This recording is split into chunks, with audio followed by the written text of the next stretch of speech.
जय माता दी दोस्तों, आज मैं आपके लिए महाभारत से जुड़ी हुई एक कहानी लेकर आया हूँ।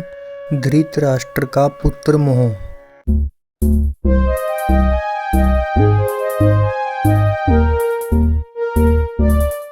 दोस्तों, आप सब जानते हैं कि धृतराष्ट्र बचपन से ही अंधे थे। इस कारण वह ज्येष्ठ पुत्र होते हुए भी राजा बनने के योग्य नहीं थे। परंतु राजा पांडु एक गंभीर बीमारी का शिकार होने के कारण वन प्रस्थान कर गए थे और राज्य का सिंहासन रिक्त नहीं रखा जा सकता था। इसलिए धृतराष्ट्र को पांडु का प्रतिनिधि राजा बनाया गया था। दोस्तों, एक बार राजसुख का स्वाद चख लेने के बाद राजा धृतराष्ट्र चाहते थे कि उनके बाद हस्तिनापुर का राजा उनका पुत्र दुर्योधन बने।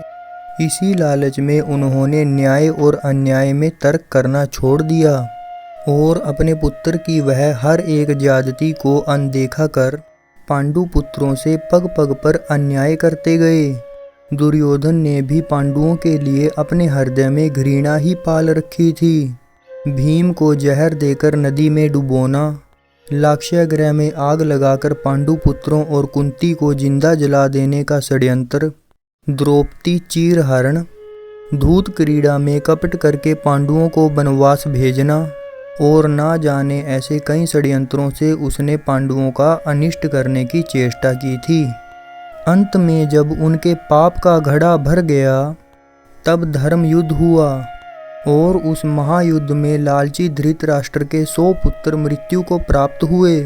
अपनी लालसा की वेदी पर अपने 100 पुत्रों की बलि चढ़ा देने वाले धृतराष्ट्र ने युद्ध समाप्ति के बाद भी भीमसेन को अपनी भुजाओं में जकड़कर मार देने का प्रयास किया था, लेकिन अंत में शर्मिंदा हो और हार स्वीकार कर धृतराष्ट्र पत्नी सहित वन चले जाते हैं। तो दोस्तों, अंत में कहानी का सार यह है कि लालच बुरी बला होती है। इसे करने वाले का अंत भी धृतराष्ट्र की तरह परास्त और अपमानित होता है।